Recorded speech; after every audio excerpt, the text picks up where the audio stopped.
Hey guys, so I don't usually make videos like this on such short notice. Usually whenever I make a video log, it's when I'm either sat in my car, there's something I want to get off my chest, or if I'm going outside for a walk and there's something that's on my mind that I really want to talk about. But this is a pretty interesting time and I want to talk about it. See, I follow politics quite regularly. There's one particular podcast I follow often called The Lotus Eaters.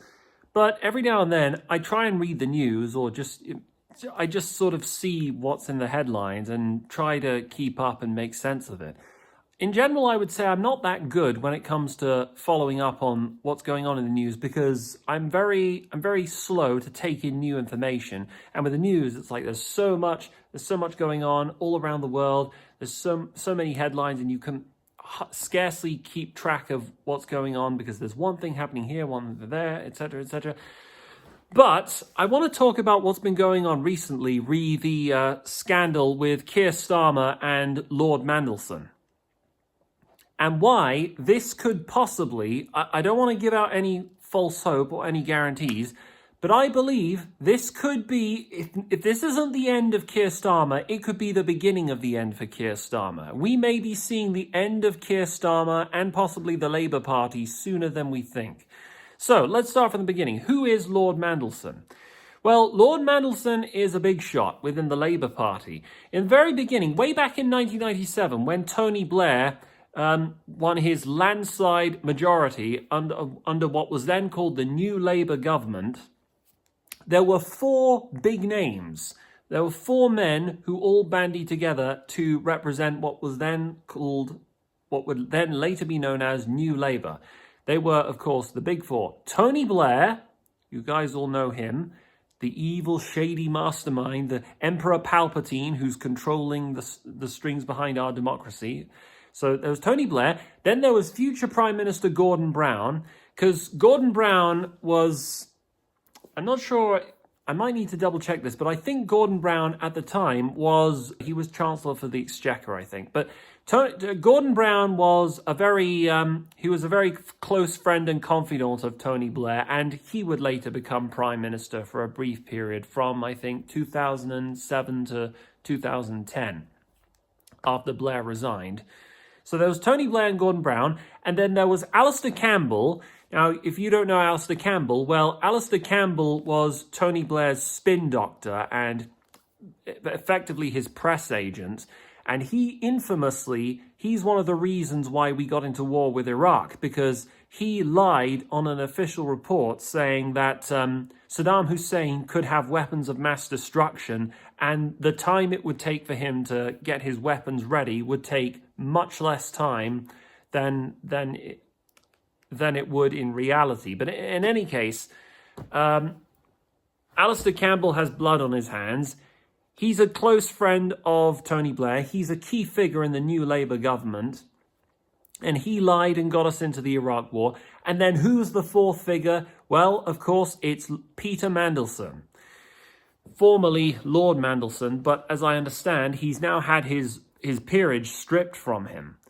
So Lord Mandelson, no, I'll call him Peter Mandelson because he's not a lord anymore. Peter Mandelson has been in a lot of hot water. He's been in a lot of controversy recently because last year in November, it turned out that he had close links with Jeffrey Epstein.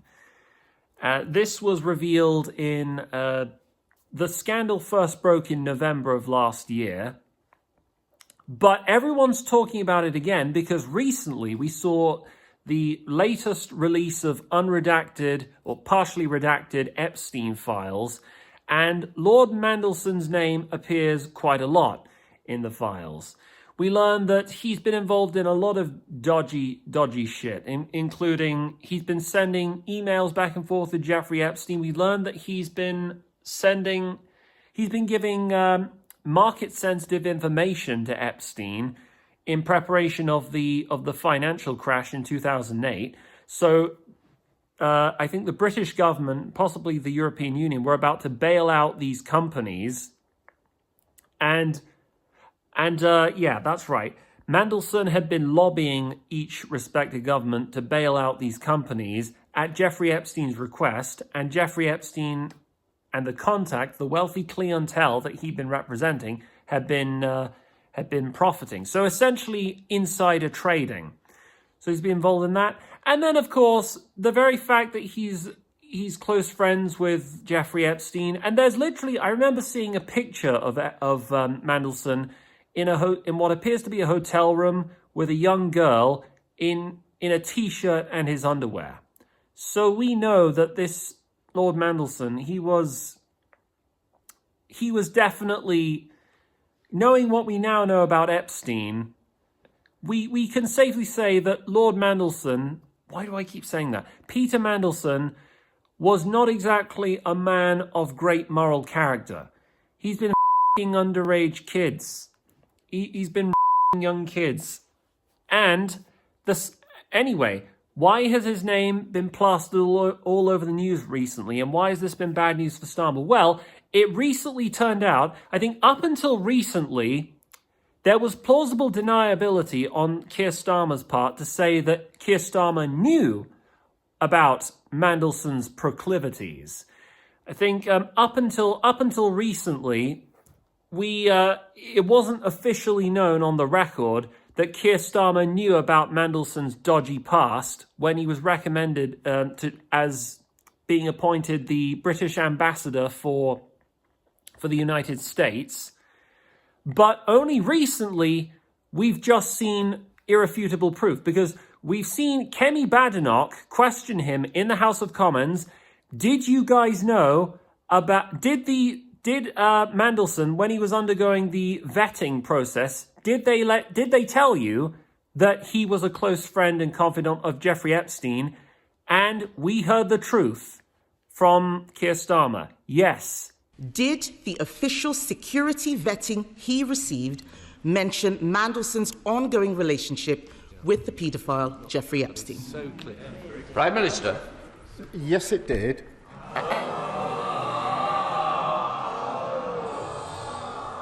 Yes, he knew all about dodgy Mandelson, or pedo Mandelson. That's what we should call him, pedo Mandelson.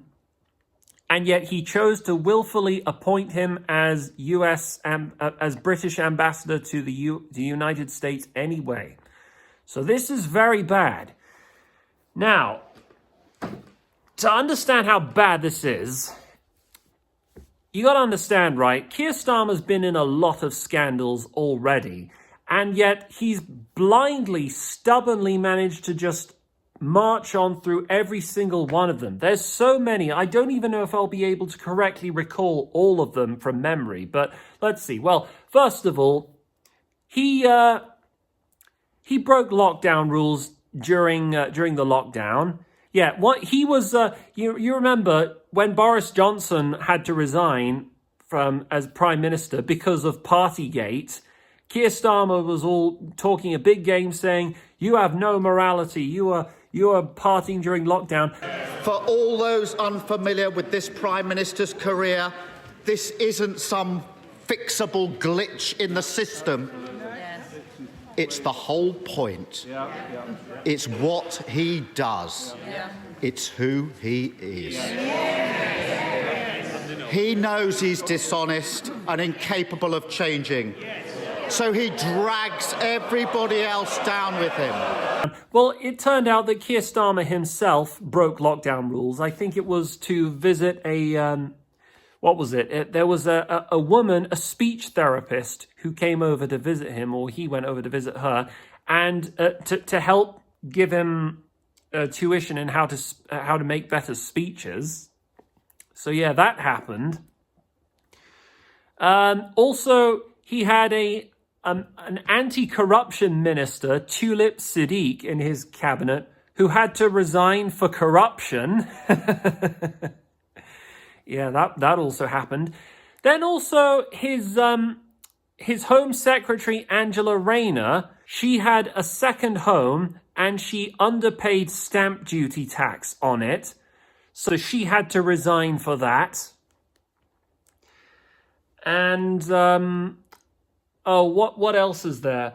Oh, yeah, and then there's his Minister for Net Zero, Ed Miliband, who received how much money did he receive? He got paid a large sum of money by this venture capital firm, Quadrature, who in the end he had to, and in the end he accepted this money without declaring it in the House of Commons, and then he appointed one of their board of directors as climate envoy to the United Nations.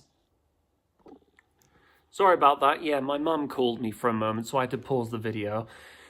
But, oh yeah, what other scandals have happened? Well, then, of course, there's Rachel Reeves, the fact that she lied on her resume. She claimed that she worked for the Bank of England for 10 years, when in reality it was closer to 5. It was part of a graduate internship program, so it's not like she worked as an economist for the Bank of England. She also lied about working as a chief economist for Halifax, when in reality it was an HR position, and she took voluntary redundancy. So that's not always a good look, is it? So there's at least 3 people in Keir Starmer's cabinet who've all been involved in, who've all basically, they've defrauded the public and lied about their credentials in some way. Yeah, that's right.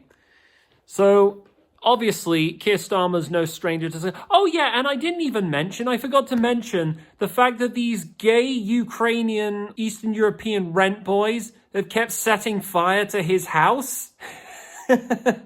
And isn't it strange that the media, for some reason, hasn't really been covering this at great length? But how is this not a scandal? How is it that not enough people are talking about this? It's how has he been able to carry on for this long when there's just been scandal after scandal has been following this man every step of the way? And irrespective, there's probably way more scandals that I could talk about. Like I've got some notes with me, and I'd have to double check and to see if there's any more of them. Oh yeah, and then there's the fact that in his own Labour Party, Andy Burnham, who's the mayor of Manchester, decided he'd like to run as an MP in the upcoming Gorton and Denton by-election so he could issue a leadership challenge. So what did Keir Starmer do? Well, he decided to leverage his power as chair of the NEC committee and say, no, forget it, Andy Burnham, you're not going to challenge my authority in the Labour Party. So he's basically rigged the election. Sorry, my brother's here. I'm just doing a video log. Oh, right. Sorry, is it important? Huh? Is it important? No, I was just interested. Oh yeah, no, it's whatever. So he's basically rigged. He's rigged the upcoming Gorton and Denton by-election. So even, oh yeah, and I haven't even mentioned how Keir Starmer, he's not that well liked. He was never well liked by the right because of his reaction to the Southport riots. The way he came down hard on those protesters who were rightfully angry about having all those young children slaughtered by an immigrant-descended, knife-wielding maniac and criminal, and refusing to accept or countenance any of their legitimate grievances. But he's also hated by the socialist left as well. And it's really interesting because we're seeing a collapse of the center. Anyway, the reason why he's hated so badly by the left is because in the past, the Labour Party used to be run by a chap called Jeremy Corbyn. You probably remember Jeremy Corbyn. Now, Jeremy Corbyn was he was a very divisive figure. You know, not everyone liked him, but you could argue that Jeremy Corbyn, at least, he had his values and he believed in something. Jeremy Corbyn, you see, he was an old left socialist. He believed in, taxing the rich and reducing wealth inequality. He wasn't part of the blob or the deep state. And Jeremy Corbyn, well, he didn't win in the election up against Theresa May or Boris Johnson, but still, he had this hardcore fan base. Mainly, he had the youth behind him. The young, idealistic, left-wing socialists, they all rooted for Corbyn. And the moment Corbyn lost the election and Keir Starmer took charge of the Labour Party, what did he do? Not only did he expel Corbyn from the Labour Party, but all of his supporters as well.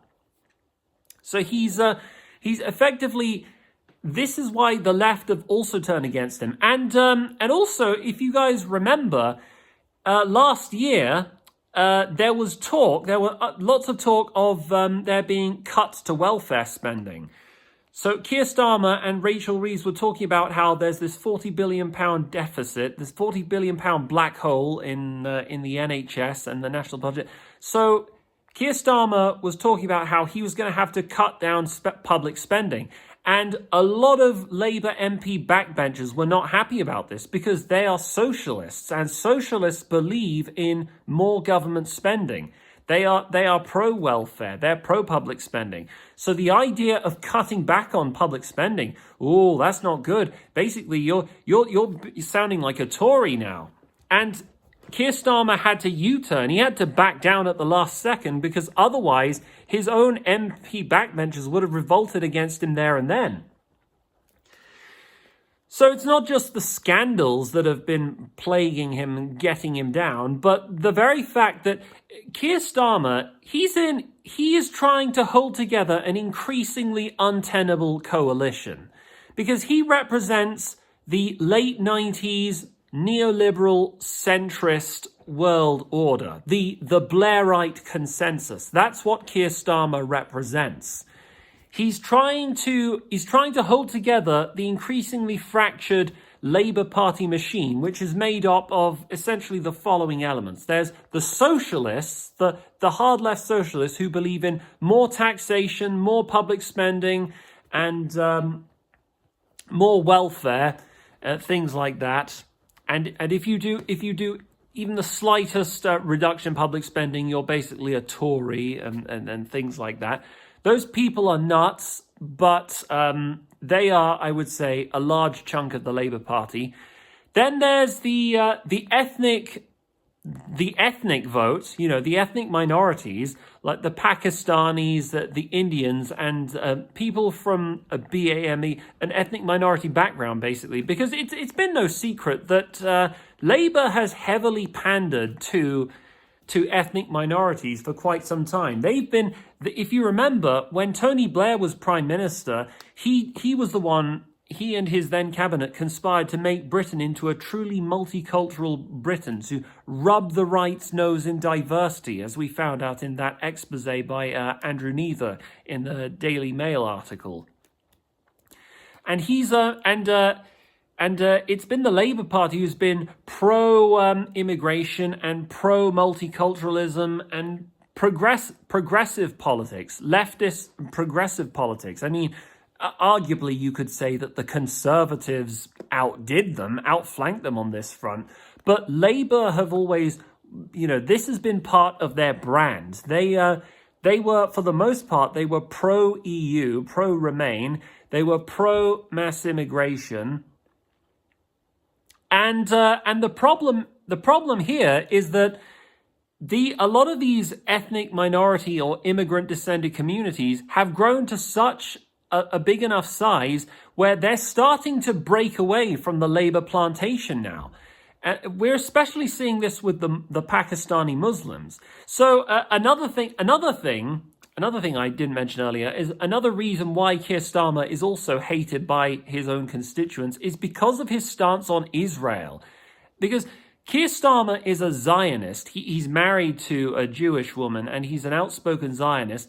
And there's a lot of Zionists in his cabinet. And this is especially relevant because lately he's been clamping down really hard on pro-Palestinian protesters. Like you all saw that protest group. What were they called? I forget. It was this.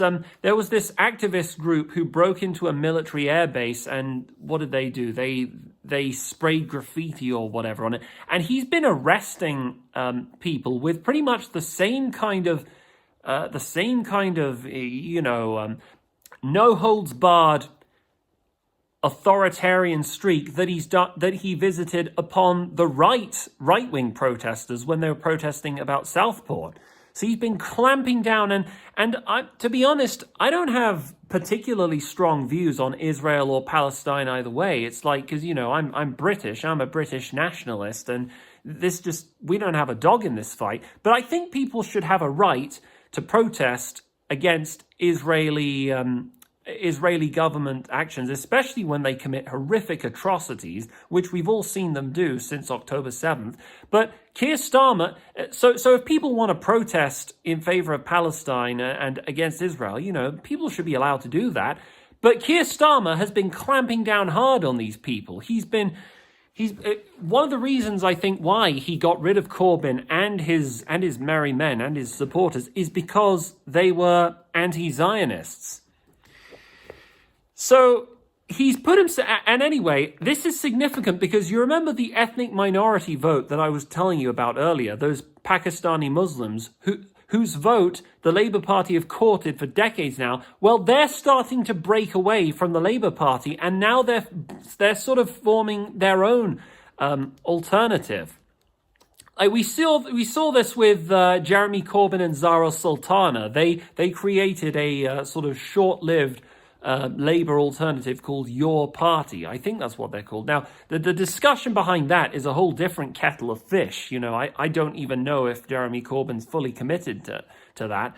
But also there's, what was his name? George Galloway. He used to be a Labour Party apparatchik, but now he's broken away and he's formed his own Gaza First party. And there's a guy in Birmingham. There's this MP for Birmingham who's, as I understand it, he's literally a terrorist. He was a terrorist for, what was it, ISIS or Al-Shabaab, and he's probably going to win the upcoming election. And then, of course, there's the situation with Jess Phillips and Birmingham and Yardley. So Jess Phillips, who, by the way, represents a constituency that's a very large amount of it, a significant portion of it is Pakistani Muslims, and she won this on the smallest of margins. And if you remember watching the footage from when she won the election, a lot of men, a lot of South Asian Pakistani Muslim men shouted abuse and heckled her. So she's losing support. She's probably not going to survive the next upcoming election. But it's really interesting. So anyway, up until recently, the Labour Party has survived by essentially acting as a confederacy, an alliance, keeping all of these disparate groups, these left-wing socialists, the ethnic minority votes, and I also forgot to mention the traditional working class Labour supporters who Labour allegedly used to represent and still does, but clearly doesn't anymore. Those people have all flown away from the Labour Party in droves because Labour does not represent them now and never has for quite some time. Because they've been deindustrializing the country, they've been selling out our national assets to the Chinese or to the European Union or to wherever it happens to be. So Starmer and the Labour Party are not exactly in a good position. And for many months, people have been saying the same thing. People have been saying, Starmer's finished, Starmer's got to go, nobody likes Starmer. Hi. Sorry, another interruption that just happened. But anyway, people have been saying from the very beginning, this is it. This is the end for Starmer. This is the end for Labour. The Labour Party's finished. Well, people were saying that way back when the Southport riots broke out and when Starmer clamped down on the protesters, when Lucy Connolly was arrested. You know, people have been saying that for a long time. And that was... on some level, we have to distinguish between what we wish would happen and what the real material reality of the situation is. Because, you know, people have been saying the same thing throughout Starmer's administration. I remember people saying that during the autumn budget of last year. People saying, this is it, the autumn budget, Starmer's going to U-turn on his promise not to raise taxes, but they're going to have to raise taxes to fix the £40 billion black hole. This is going to be it. Starmer's toast, his goose is cooked. But obviously that didn't happen either. On some level, you have to disengage with the slop posters who keep saying it's going to happen, or this is going to happen, it's not going to happen. Except, this might be different. Now, I have been of the opinion, up until fairly recently, that Starmer, whatever his faults are, he knows that he's not liked, but he knows that he's roundly disliked by most of the people. He's ridiculously unpopular and has been for quite some time. His own favourite pub that he used to go to has banned him and the Labour Party from entering. And most pubs in this country have banned Starmer and most Labour MPs from entering. That's how unpopular he is. For Christ's sake, he was so unpopular, there was literally a petition that reached 3 million signatures to call for a general election. And this was the first year that he came into office. But in spite of that, he still pulled through. To everyone's chagrin, he kept just plodding on, mindlessly enacting out his extreme authoritarian, neoliberal, socialist utopia, him and his whole cabal of elites. But this may be different because you can sense that something is in the air. Something is different this time. His own MPs are openly conspiring against him. For one, you saw what happened to Andy Burnham, how he tried to run as a candidate in the Gordon and Denton by-election, but other Labour MP backbenchers are openly trying to distance themselves from him. You remember, what was that woman's name? I need to talk. Before I set it all up, were you... Sorry, I got kicked out of the lounge because my grandfather wants to sit down and watch TV there. It is so difficult recording a video log in this house. Now you can see now why I have to keep... why there's weeks of silence and inactivity among making a video. Anyway, so going back with what I was saying earlier, this may be different. You can sense that there is something different in the air. I don't think Starmer's going to be able to get out of this one as easy, like he's shrugged off all the other scandals. Because most people, this is a general broad truth of most people, no matter which side of the political aisle you fall on, whether you're Labour, even the most wretched, filthy degenerates who support the Greens, even from those even to the opposite end of the spectrum, there's broad agreement about paedophilia. Most people, the vast majority of people, agree that raping young girls is morally wrong and that there's no excuse for it. And what does it say about... I'm generally a pretty forgiving person, and I think our politics is poorer for its lack of empathy. I think most people should not be defined by the worst thing that they've ever done in their lives. I do, however, have some moral boundaries, and one of them is that I think it is wrong to have sex with children, and I wouldn't want to be friends with anyone that did that, and I certainly wouldn't want to work with them. If I did, I think you'd all be asking me questions, and they'd be valid ones. That is apparently now a fringe position for some people at the top of the Labour Party, which is an extraordinary thing to be able to say. I don't know about you, I don't know any paedophiles, I don't know anyone that's run a global sex trafficking ring. These are extraordinary things that we're talking about here.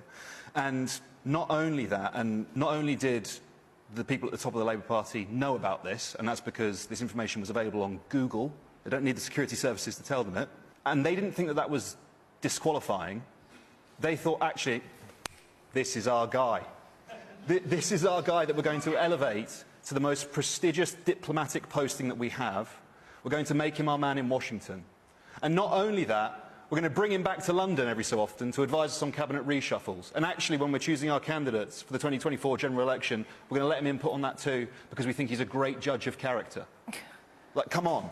And what does it say about an individual if he knowingly associates with somebody who's implicated in a scandal involving I don't know how many, hundreds or thousands of young underage girls or boys.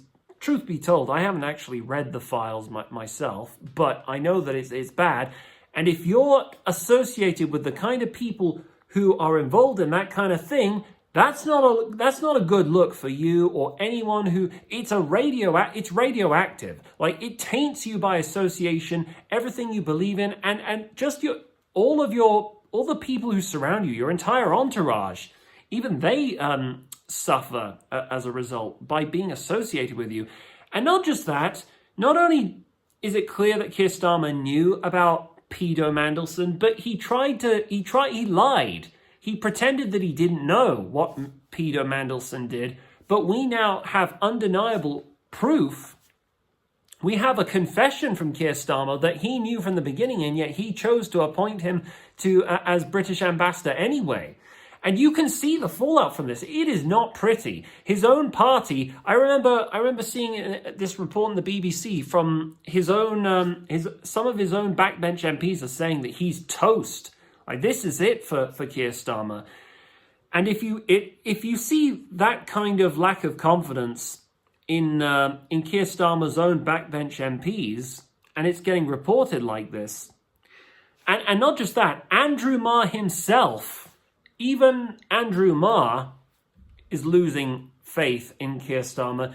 James O'Brien as well, who's also outraged about these revelations. So James O'Brien, Andrew Marr, so many others. It's not looking good for the Labour Party right now.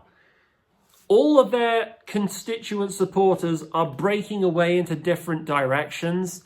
The socialists I was talking about earlier, who believe in spending more government spending and higher taxation, well, they're migrating to the Greens right now. The ethnic vote is breaking away and forming their own sort of pro-Palestine party. And then, of course, this is to say nothing of the traditional Labour working class vote, who's always supported, who Labour from the outset was designed to represent. Well, those people are all flocking off to reform. So is there anyone who actually supports the Labour Party at this point, other than people who work in the civil service or the NHS and who want more taxes? I don't think it's any secret that Labour are, if somehow, this is a big if Labour somehow managed to make it to 2029, to the next general election, which is up in the air for now, there's absolutely no chance that they will ever get into government again. They are finished. They're finished beyond that. But more to the point, in this video, the point that I want to ask, the point I want to bring to everyone's attention, the question that needs to be asked is, will they even make it to 2029? Because this is different, I'm telling you.